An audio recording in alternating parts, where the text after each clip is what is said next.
Aníbal Díaz, adelante. Muy buenos días a todo el país. Esas elecciones del Colegio de Abogados fueron un desastre, una locura ahí.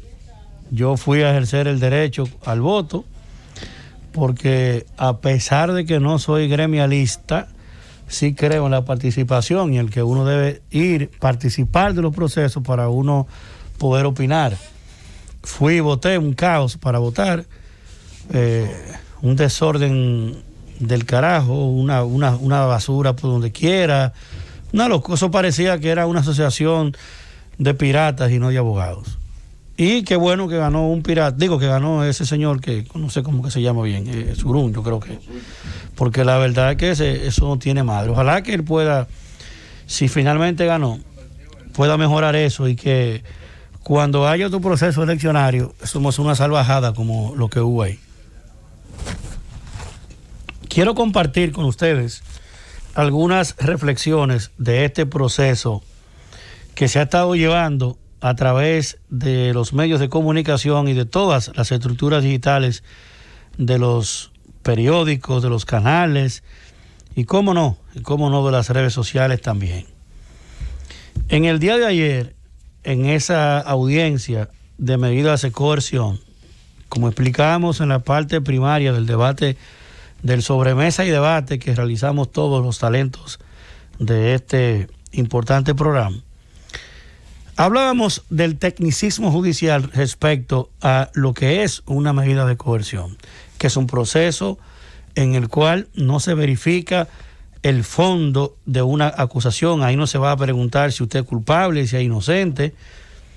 Y este proceso debe servir para que por una vez y por todas los dominicanos entendamos esta parte, porque muchas veces, nada que ver con este proceso, sino que muchas veces cuando hay una situación delictiva, una persona mata a otra, se produce un robo y eso se sabe en los medios y entonces capturan la persona, la llevan a una medida de coerción y dicen, el tribunal tal impone 6 meses de medida de prisión preventiva contra tal persona en una medida de coerción específica.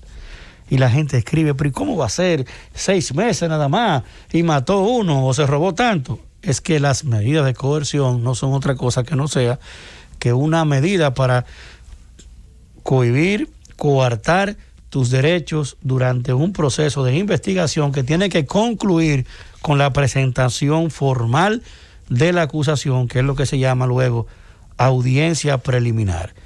Entonces, toma un lápiz y diga, punto número 1, medidas de coerción. Una audiencia que debe ser celera, breve, rápida en cuanto a la identificación de lo que usted hizo, la traducción del hecho al derecho, dado de manera muy puntual en los aspectos penales que usted ha cometido, y el hilo conductor que hacen entender razonablemente de que usted es la persona que tiene una fuerte responsabilidad con los hechos que se le imputan. Y luego entra el aspecto del arraigo. ¿Es usted una persona vulnerable al proceso? ¿Es usted una persona que se puede ir y desaparecerse? ¿Es usted una persona que no hay elementos que le den raíz con el país y con el proceso per se? ¿Es usted una persona que se entiende que usted puede desaparecerse? Entonces, si estos elementos se llaman presupuestos que se aportan para probar que usted tiene arraigo, tiene raíz con el país, con la sociedad y con el proceso, entonces ahí se toma una medida. ¿Qué otro elemento se toma en cuenta? Lo gravoso, lo grave, o lo simple, o lo compuesta de una asociación delictuosa como es una asociación de malhechores. Primero, un hecho grave. Aquí se ha probado que hay elementos suficientes para verificar la contratación de forma irregular de importantes obras, servicios y contratos. Aquí hay elementos suficientes para entender que hubo y que sí, sigue habiendo incluso un proceso inteligente de investigación sobre cada uno de esos diferentes imputados. Ahí hay suficientes elementos para poder establecer controvertidamente a título de prueba. Eso está claro ya. Entonces, la complejidad del caso está probada por la propia lectura de la medida de coerción, e incluso con los alegatos que hacían los propios abogados. De modo que el hecho de que eso es complejo, eso no tiene la menor duda. Será declarado complejo ese expediente. No hay forma de que no sea así. En cuanto a la prisión preventiva, para muchos de los que están envueltos en esa acusación, lamentablemente es una medida que procede sobre la base del tema del resguardo procesal. ¿Qué es eso? Esos son los elementos, los pasos que un imputado puede dar estando o no sustraído de un proceso penal. Ahora, Aníbal, una pregunta como abogado. ¿Cuál es la complejidad del caso, tú como abogado? Porque cuando vemos la acusación en el expediente, violación a normas, violación a la ley de compra, de tráfico de influencia, prevaricación. Entonces yo digo, ¿cuál es la complejidad del caso? ¿O hay otros imputados? Multiplicidad de imputados, multiplicidad de delitos, multiplicidad de roles, incluso multiplicidad de actores públicos o de funcionarios públicos. Es una acusación que tiene al día de hoy solo la instancia que procura establecer presupuestos, solo esa instancia tiene, a nivel de lo que sean anexos y pruebas, tiene 104 páginas.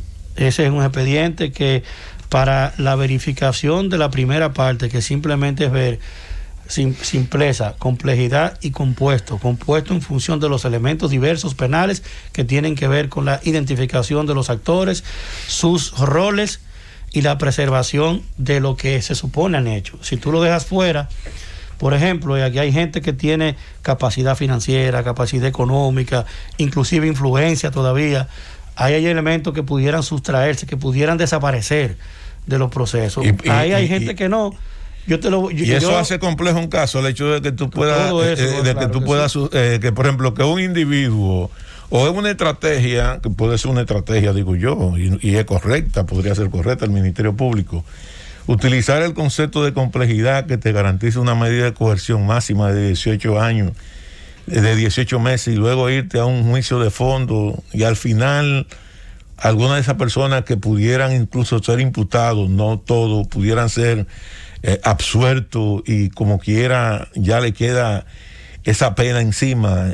No podría ser una estrategia, porque el Ministerio Público ha jugado mucho aquí en la República Dominicana y ha abusado mucho de ese tipo, y no me refiero a todos los ministerios públicos. Una prisión preventiva fuerte, según lo que tú estás diciendo, lo recogen tratadistas de derecho penal y garantistas de la expresión liberal del derecho, que establece de que una medida de coerción gravosa se puede convertir en una pena anticipada, que es lo que tú estás diciendo, sí. Técnicamente, si tú tienes una medida de coerción severa y al final o no, tú tienes una sanción que pudiera ser menos grave, tú estás ya previamente dando una sanción penal. Pero yo no sé si el Ministerio Público lo ve así o no, me parece que no. ¿Por qué? Porque la acusación que hay parámetros técnicos internacionales que te dan a ti desde la multiplicidad de actores, multiplicidad de conectivos lógicos y sociales que te permiten la asociación, que está dada y comprobada en función incluso de los relatos que se han ido dando en el desarrollo de la audiencia. Al culmen del proceso anoche, postulaba uno de los acusados, dueño del 50% de una empresa importante que tiene activos millonarios, y ese señor daba un relato en audiencia, él propio, a motivación propia. Importante decir que ningún acusado, ningún imputado está obligado a declarar. Todo el que se pare ahí y se ponga a hablar en esta fase de este proceso lo está haciendo porque quiso. No hay forma de que usted lo obliguen a hacer eso. Aunque tú puedas llegar a un acuerdo con el Ministerio Público, Aníbal, que tú pudieras, yo como Ministerio Público te digo, mira, si tú en audiencia dices tal y tal y tal y tal cosa, inmediatamente voy a tomar la palabra y voy a solicitar una variación de medida de coerción. No pudiera darse ese caso. Eso se pudo haber dado, y de hecho, para mí, te dije, y lo repito, yo pienso que en el caso del ex Contralor General de la República, a mí, por mi experiencia, me parece que eso fue lo que hubo ahí. Él dio detalles y se lo pidieron que lo ratificara en audiencia. Y eso pasa mucho cuando tú le llevas un proceso a un fiscal y le dices, mire, yo tengo esto y tengo lo otro. El fiscal te dice, bueno, pues dímelo en audiencia. Incluso los penales abreviados nacen de lo que hubo ayer ahí. Un juicio penal abreviado que pudiera darse con él si no fuera porque él tiene elementos, se nota, él tiene elementos que se van a mantener salpicando el proceso. Si su actuación solo hubiera sido firmar ese libramiento, con él se hubiese pedido una segregación del expediente y se hace un penal abreviado, porque ya él admitió su única culpa. ¿Qué es el penal abreviado? Cuando tú le dices, mira, a mí me acusan de tal cosa, sí, yo lo hice por tal y cual cosa, me equivoqué aquí, allá, yo pido perdón. El Ministerio Público dice, ok, como usted asumió y ha consentido, el aparato judicial se va a ahorrar en usted un proceso.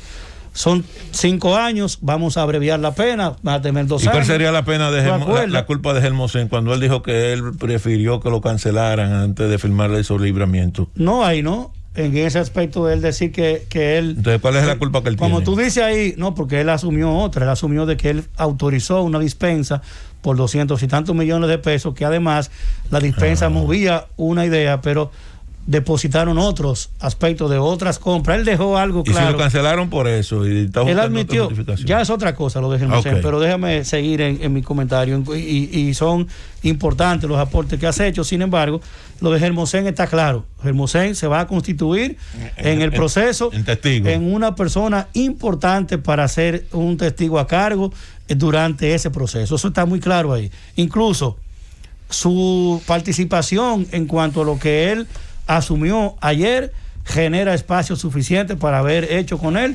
ya un abreviado y tener con él una sanción e ir probando si fuera esa la intención. La intención del proceso está muy clara, es de que ese hombre sea un elemento suficiente para ir demostrando que hay otros actores que aún no están en ese expediente y que conforme a lo que debe ser una investigación que ya en el propio proceso se ha dicho de que hay investigación encaminada en diferentes áreas y fases, incluso en cuanto a la ejecución del caso de Fernando Rosa. Lo importante para la audiencia de este gobierno la mañana de Taceta 101 es lo siguiente: esa medida de coerción va a terminar en la complejidad del caso y en medidas de coerción particulares y distintas para cada uno de esos 11 imputados en función de su arraigo y de la comisión que se le esté imputando en cuanto a lo particular del hecho punible, que en este caso el más gravoso de todo es el desfalco al Estado y la asociación de malhechores, que está aprobada ya en cuanto a que se ha dado en relatos espontáneos, entre comillas, de cada uno de esos imputados que ha querido ir ahí a hablar. Ninguno de esos imputados está hablando por orden, por sentencia, por mandato del magistrado Vargas. El juez no tiene nada que ver con eso. El que se paró a hablar ahí, se paró a hablar porque quiso. Ya luego... Pero perdón, tú que mencionas el caso de Hermosén, que lo traes a colación y lo explicas bastante bien, Aníbal.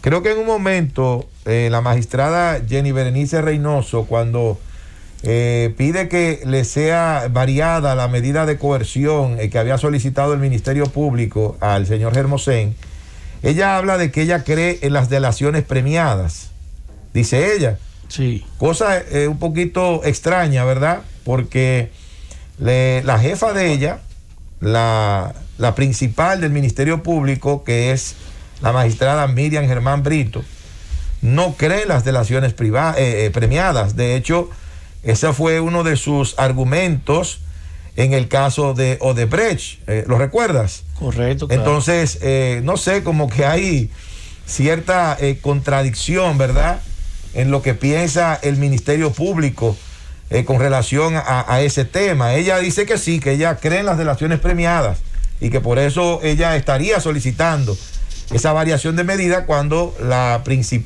Procuradora General de la República, la magistrada Miriam Germán Brito, piensa todo lo contrario. Ese momento de ayer fue un llamado a una serie de personas, sobre todo de empresarios, colaboradores, de personas que tuvo influencia y que participó en otros procesos que están siendo investigados. Eso que usted vio ayer ahí, colega abogado Nayib Chaede, fue un llamado en audiencia a invitar a que cada una de esas personas se conviertan mañana en delatores y acusadores a cargo del señor Alexis Medina. Llévatelo, Cundo.